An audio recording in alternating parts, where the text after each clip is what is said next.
வணக்கம். இன்றைய முக்கிய செய்திகள். புதுச்சேரி காமராஜர் நகர் தொகுதியில் லட்சிய ஜனநாயக கட்சியின் தலைவர் திரு ஜோஸ் சார்லஸ் மார்டின் அவர்களுக்கு கோவில் நிர்வாகம் சார்பில் பாரம்பரிய வரவேற்பு அளிக்கப்பட்டது. காமராஜர் நகர் தொகுதிக்குட்பட்ட சாரம் ஸ்ரீ முத்துவிநாயகர், ஸ்ரீ சுப்பிரமணிய சுவாமி, ஸ்ரீ நாகமுத்து தேவஸ்தானம் ஆலயம் ஆகிய கோவில்களில் நடைபெற்ற சிறப்பு பூஜையில் லட்சிய ஜனநாயக கட்சியின் தலைவர் ஜோஸ் சார்லஸ் மார்டின் அவர்கள் கலந்து கொண்டு சுவாமி தரிசனம் செய்தார். அவருக்கு பாரம்பரிய முறைகள் பரிவட்டம் கட்டி சுவாமி மாலை அணிவித்து கோவில் நிர்வாகம் சார்பில் சிறப்பாக கௌரவம் அளிக்கப்பட்டது. தொடர்ந்து அப்பகுதி குடியிருப்பு நலச்சங்க நிர்வாகிகளை தலைவர் அவர்கள் நேரில் சந்தித்து மக்களின் தேவைகள் மற்றும் பிரச்சனைகள் குறித்து கலந்துரையாடினார். இந்த நிகழ்ச்சியில் சட்டமன்ற உறுப்பினர் ரிச்சர்ட் ஜான்குமார், பரப்புரை பொதுச் செயலாளர் தாடி பாலாஜி, பொதுச் செயலாளர்கள் சுரேஷ், துரைசுவாமி, பாபு, பிரபாகரன், மாநில செயலாளர் ரவி, தொண்டரணி மாநில தலைவர் மதன், சுகுமார், ரவி, சுவாமிநாதன், கோபி, முருகானந்தம், அஜய், வரதராஜன், வினோத் உள்ளிட்டோர் கலந்து கொண்டனர்.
புதுச்சேரி காமராஜர் நகர் தொகுதியில் வேட்புமனு வைத்து ஆலயத்தில் சுவாமி தரிசனம் செய்த லட்சிய ஜனநாயக கட்சியின் தலைவர் திரு ஜோஸ் சார்லஸ் மார்டின் அவர்கள் வீடுதோறும் பிரசாரத்தில் ஈடுபட்டார்.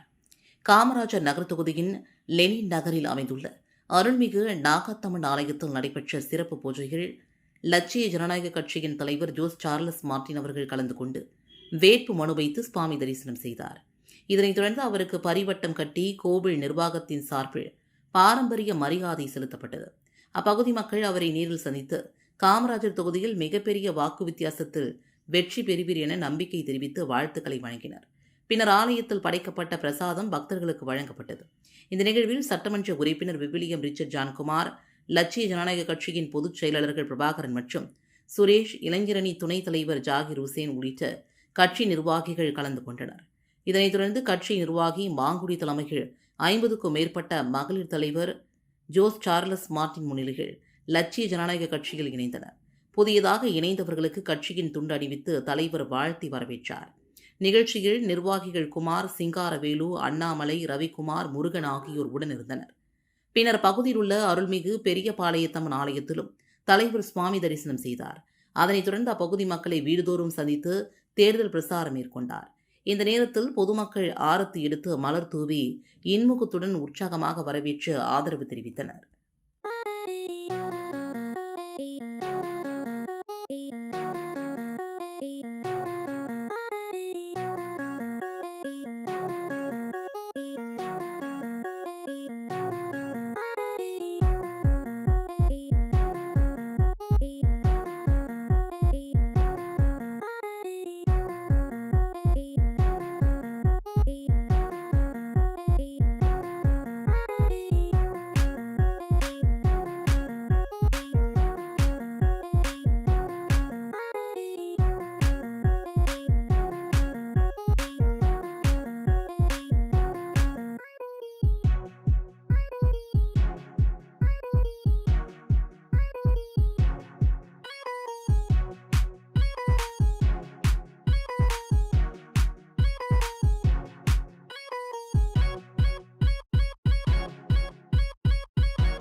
புதுச்சேரியில் என்ஆர் காங்கிரஸ் தமிழக வெற்றிக் கழகம் இடையே கூட்டணி பேச்சுவார்த்தை தொடங்கியுள்ளதாக தகவல்கள் வெளியாகியுள்ளன.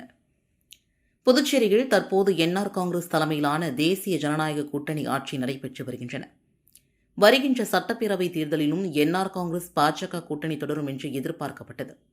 இரு கட்சிகளின் தலைவர்களிடையே கடந்த வாரம் தொகுதி பங்கீடு பேச்சுவார்த்தை நடைபெற்ற நிலையில் உடன்பாடு எட்டப்படவில்லை. புதுச்சேரிக்கு மாநில அந்தஸ்திற்கான உறுதிமொழியை வழங்க வேண்டும் உள்ளிட்ட முக்கிய நிபந்தனைகளை பாஜக தலைமைக்கு என்ஆர் காங்கிரஸ் தலைவர் ரங்கசாமி முன்வைத்துள்ளார்.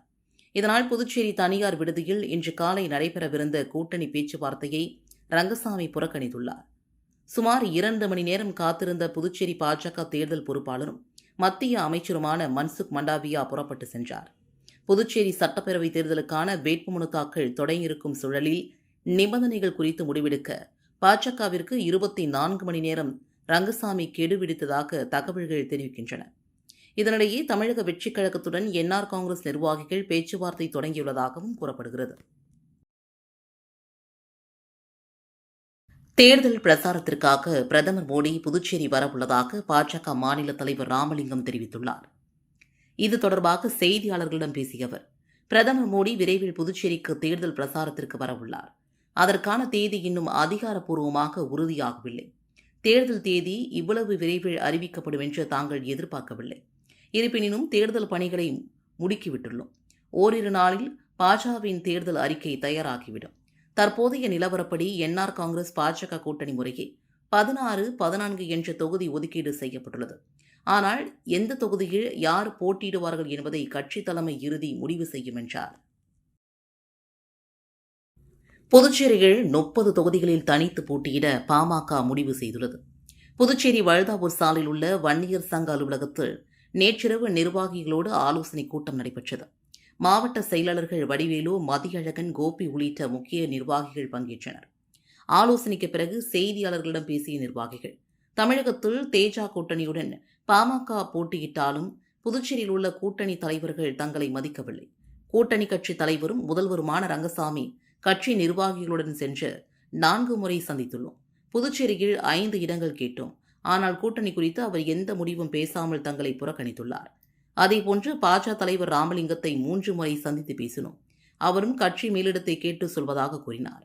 புதுச்சேரி பாஜக பொறுப்பாளர் நிர்மல்குமார் சுரானாவை சந்தித்தோம். அவரும் எந்த பதிலும் தெரிவிக்கவில்லை. கடந்த 2021ஆம் ஆண்டு தேர்தலில் பாமக ஆதரவோடு என்ஆர் காங்கிரஸ் வெற்றி பெற்றது. ஆனால் தற்போது தேர்தல் தேதி அறிவிக்கப்பட்டுள்ள நிலையில் கூட்டணி தலைமை எந்த முடிவையும் தெரிவிக்கவில்லை. எனவே புதுச்சேரியில் 30 தொகுதியிலும் தனித்து போட்டியிட முடிவு செய்துள்ளோம். இதுகுறித்து அன்புமணிக்கு தெரிவித்து அவர் எடுக்கும் முடிவை நாங்கள் ஏற்பது என கூட்டத்தில் முடிவு செய்துள்ளோம் என்றும் அவர் கூறினார். புதுச்சேரி மாநில மக்கள் முன்னேற்றக் கழகத்தில் செயற்குழு கூட்டம் கழகத்தின் தலைவர் பேராசிரியர் ராமதாஸ் தலைமையில் நடைபெற்றது. புதுச்சேரி மாநில மக்கள் முன்னேற்றக் கழகத்தின் செயற்குழு கூட்டம் மணவெளி தொகுதி நோனாங்குப்பம் தனியார் ஹோட்டலில் நடைபெற்றது. காரைக்கால் மாவட்ட தலைவர் கணபதி சுப்பிரமணியன் தலைமையில் நடைபெற்ற இந்த நிகழ்ச்சியில் மாநில செயலாளர் பரந்தாமன் முன்னிலை வகித்தார். புதுச்சேரி மாநில மக்கள் முன்னேற்றக் கழகத்தின் தலைவர் பேராசிரியர் முனைவர் ராமதாஸ் கட்சியின் முன்னுள்ள சவால்கள் மற்றும் வருகின்ற சட்டமன்ற தேர்தலில் மேற்கொள்ள வேண்டிய நடவடிக்கைகள் குறித்து தெளிவாக எடுத்துரைத்தார். தொடர்ந்து கட்சியின் மகளிரணி, இளைஞரணி, மீனவரணி ஆகியவற்றின் நிர்வாகிகள் அறிமுகப்படுத்தப்பட்டனர். மேலும் இந்த நிகழ்ச்சியில் கட்சியின் துணைத் தலைவர் நித்யானந்தம், மாநில செயலாளர் பரந்தாமன், காரைக்கால் மாவட்ட செயலாளர் முனுசுவாமி, இணை செயலாளர் இளங்கோவன் உட்பட கட்சியின் நிர்வாகிகள் திரளாக கலந்து கொண்டனர். புதுச்சேரியில் 20 விஏஓக்களுக்கு கூடுதல் பொறுப்பு வழங்கப்பட்டு இடமாற்றம் செய்யப்பட்டிருக்கிறார்கள். புதுச்சேரி சட்டசபை தேர்தலையொட்டி அதிகாரிகள் இடமாற்றம் செய்யப்பட்டு வருகின்றனர். இதற்கிடையில் இந்திய தேர்தல் ஆணையம் புதுச்சேரிக்கு வரும் 9ஆம் தேதி தேர்தல் நடைபெறும் என்று அறிவித்துள்ளது. இதனால் தேர்தல் பணிக்காக அதிகாரிகள் சென்றுள்ளதால் தற்போது வருவாய்த்துறையில் உள்ள விஏஓ மற்றும் விஏஓ உதவியாளர் 20 பேர் இடமாற்றம் செய்து அவர்களுக்கு கூடுதல் பொறுப்புகள் வழங்கப்பட்டுள்ளது. இதற்கான உத்தரவை வில்லியனூர் வருவாய்த்துறை தாசில்தார் சந்தோஷ்குமார் தெரிவித்துள்ளார். சட்டசபை தேர்தலை முன்னிட்டு அரசியல் நிகழ்வுகளுக்கு மாவட்ட தேர்தல் அலுவலகத்தில் முன் அனுமதி பெற வேண்டும் என்று அறிவுறுத்தப்பட்டுள்ளது. இது தொடர்பாக மாவட்ட ஆட்சியர் குலோத்துங்கன் வெளியிட்டுள்ள செய்திக்குறிப்பில், சட்டசபை தேர்தலை முன்னிட்டு மாதிரி தேர்தல் நடத்தை விதிமுறைகள் அமலில் உள்ளதால் எந்த ஒரு தனி நபரோ, அரசியல் கட்சிகளோ, வேட்பாளர்களோ செய்தித்தாள் மற்றும் மின்னணு ஊடகங்களில் விளம்பரங்கள் வெளியிடுதல், பொதுக்கூட்டம் நடத்துதல், வாகனங்களை பயன்படுத்தி பிரசாரம் செய்தல், பேரணிகள் நடத்துவது, அரசியல் நிகழ்வுகளுக்கு ஒலிபெருக்கி பயன்படுத்துதல் போன்ற நடவடிக்கைகளுக்கு மாவட்ட தேர்தல் அலுவலகத்தில் முன் அனுமதி பெறுவது அவசியமாகும். இதனையொட்டி பொதுமக்கள், வேட்பாளர்கள் மற்றும் அரசியல் கட்சிகள் சிரமம் இல்லாமல் எளிதாக அனுமதி பெறுவதற்கு ஏதுவாக பல்வேறு துறை அதிகாரிகளை உள்ளடக்கிய அமைப்பு சாரம் திட்ட மற்றும் ஆராய்ச்சித்துறை வளாகத்தில் செயல்பட்டு வருகிறது. இந்த அமைப்பு ஒற்றை சாரா முறைகள் அரசியல் நிகழ்வுகளுக்கு அனுமதி அளித்து வருகிறது. ஆகவே பொதுக்கூட்டம், பிரசாரம், வாகன பிரசாரம், ஒலிபெருக்கி பயன்படுத்தி பிரசாரம் செய்தல், வீடியோ, வேன் பிரசாரம் செய்ய விரும்புவோர் முறையாக விண்ணப்பங்களை சமர்ப்பித்து முன் அனுமதி பெற்றுக் கொள்ளுமாறு அறிவுறுத்தப்படுகிறது. வில்லியனூர் அருகே கார் மோதியதில் பைக்கில் சென்ற திருக்குனூர் சப் இன்ஸ்பெக்டர் படுகாயமடைந்த நிலையில் தீவிர சிகிச்சை பெற்று வருகிறார். திருக்குனூர் காவல் நிலைய சப் இன்ஸ்பெக்டராக பிரியா உள்ளார். இவர் நேற்று மாலை புதுச்சேரியிலிருந்து அரும்பார்த்தபுரம் புதிய பைபாஸ் சாலை வழியாக வில்லியனூர் பகுதி நோக்கி தனது ஸ்கூட்டியில் சென்றார். அப்போது வில்லியனூரிலிருந்து வீமணவெளி சாலையில் திரும்பிய கார் சப் இன்ஸ்பெக்டர் ஸ்கூட்டி மீது மோதியது. தூக்கி வீசப்பட்ட சப் இன்ஸ்பெக்டர் பிரியா கை எலும்பு முறிந்து தலை, இடுப்பு பகுதியில் பலத்த காயமடைந்து மூச்சு பேச்சின்றி மயங்கி கிடந்தார். அந்த வழியாக சென்றவர்கள் அவரை மீட்டு ஜிப்மர் மருத்துவமனையில் சேர்த்தனர். இதுகுறித்து வில்லியனூர் போக்குவரத்து போலீசார் விசாரித்து வருகின்றனர். காரைக்கால் மாவட்டத்தில் தேர்தல் விழிப்புணர்வு தொடர்பான வாசகங்கள் அடங்கிய பால் பாக்கெட்டுகளை மாவட்ட ஆட்சியர் இஷிதா ரெட்டி வெளியிட்டார். புதுச்சேரி சட்டமன்ற தேர்தலில் ஒரே கட்டமாக தேர்தல் நடத்த தேர்தல் ஆணையம் அறிவித்துள்ளது. அதன்படி வரும் ஏப்ரல் 9ஆம் தேதி புதுச்சேரி சட்டமன்ற தேர்தலுக்கான வாக்குப்பதிவு நடைபெறவுள்ளது. இந்நிலையில் இதுகுறித்த விழிப்புணர்வை மக்களிடம் ஏற்படுத்தும் வகையில் 100% வாக்குப்பதிவை காரைக்கால் மாவட்டத்தில் உறுதி செய்யும் வகையில் காரைக்கால் மாவட்ட மக்களிடையே விநியோகம் செய்யப்படும் பால் பாக்கெட்டுகளில் வாக்காளர் தேர்தல் விழிப்புணர்வு குறித்து வாசகங்கள் கொண்ட ரப்பர் ஸ்டாம்ப் சீல் வைத்து மக்களிடையே விநியோகம் செய்யும் நடைமுறையினை ஆட்சியர் இஷிதா ரெட்டி இன்று துவக்கி வைத்தார். காரைக்கால் கூட்டுறவு பால் உற்பத்தியாளர்கள் ஒன்றியம் மூலமாக நாள் ஒன்றிற்கு சுமார் 30,000 பால் பாக்கெட்டுகளில் விழிப்புணர்வு வாசகங்கள் சீல் வைக்கப்பட்டு மக்களிடம் விநியோகிக்கப்பட உள்ளதாகவும், 1 மாத காலம் இந்த வாசகங்கள் அடங்கிய பால் பாக்கெட்டுகள் மாவட்டம் முழுவதும் விற்பனை செய்யப்பட உள்ளதாகவும் தெரிவிக்கப்பட்டுள்ளது. பால் பாக்கெட்டுகளில் தேர்தல் விழிப்புணர்வு வாசகங்கள் அச்சிடப்பட்டு விநியோகிக்கும் முறை மக்களிடையே பெரும் வரவேற்பை பெற்றுள்ளது. காரைக்கால் ஊழியப்பத்து கோவில் விவகாரம் தொடர்பாக சட்டமன்ற தேர்தலை புறக்கணிக்க உள்ளதாக விடுதலை சிறுத்தைகள் கட்சியினர் எச்சரிக்கை விடுத்துள்ளனர். காரைக்கால் மாவட்டம் நிரவி திருப்பட்டினம் தொகுதிக்குட்பட்ட ஊழியப்பத்து ஸ்ரீ பத்ரகாளியம்மன் ஆலய ஆண்டு திருவிழாவில் கடந்த ஆண்டு மற்றொரு சமூகத்தினர் வசிக்கும் பகுதி வழியாக சுவாமி சென்று வர அனுமதிக்காத நிலையில் அப்போது இருந்த துணை மாவட்ட ஆட்சியர் அர்ஜுன் ராமகிருஷ்ணன் பொது வழியில் சாமி செல்ல எந்த தடையும் இல்லை என்றும் சாமியுடன் 10 நபர்கள் மட்டும் சென்று வரலாம் என்றும் உத்தரவிட்டார். இந்நிலையில் கடந்த ஆண்டு பலத்த போலீஸ் பாதுகாப்புடன் வீதி உலா நிகழ்ச்சி நடைபெற்றது. இந்த ஆண்டு திருவிழாவின் வீதி உலா நிகழ்ச்சியில் அனுமதிக்கப்பட்ட நபர்களை மீறி அதிகமானோர் சுவாமியுடன் வருவதாகவும் இதனால் இரு தரப்பினரிடையே வாக்குவாதம் ஏற்பட்டதாகவும் கூறப்படுகிறது. இதனையடுத்து இன்று காரைக்கால் மாவட்ட துணை ஆட்சியரை சந்தித்து ஊழியப்பத்து மக்கள் மற்றும் விடுதலை சிறுத்தைகள் கட்சியினர் சம்பவம் குறித்து எடுத்துரைத்தனர். இதில் உரிய முடிவு எட்டப்படாத நிலையில் சுதந்திரம் அடைந்து எத்தனை ஆண்டுகள் கடந்த நிலையிலும் ஒடுக்கப்பட்ட மக்களுக்கு விடுதலை கிடைக்கவில்லை என்றும் இதனை கண்டிக்கும் வகையில் நடைபெறவுள்ள சட்டமன்ற தேர்தலை காரைக்கால் மாவட்ட விடுதலை சிறுத்தைகள் கட்சி புறக்கணிக்க உள்ளதாகவும் கட்சியினர் மாநில அரசியல் குழு செயலாளர் அரசு வணங்காமுடி செய்தியாளர்களிடம் தெரிவித்தார். இந்த சம்பவத்தில் தொடர்புடைய குற்றவாளிகளை கைது செய்யும் முறை தங்களது போராட்டம் ஓயாது என்றும் அவர் தெரிவித்துள்ளார்.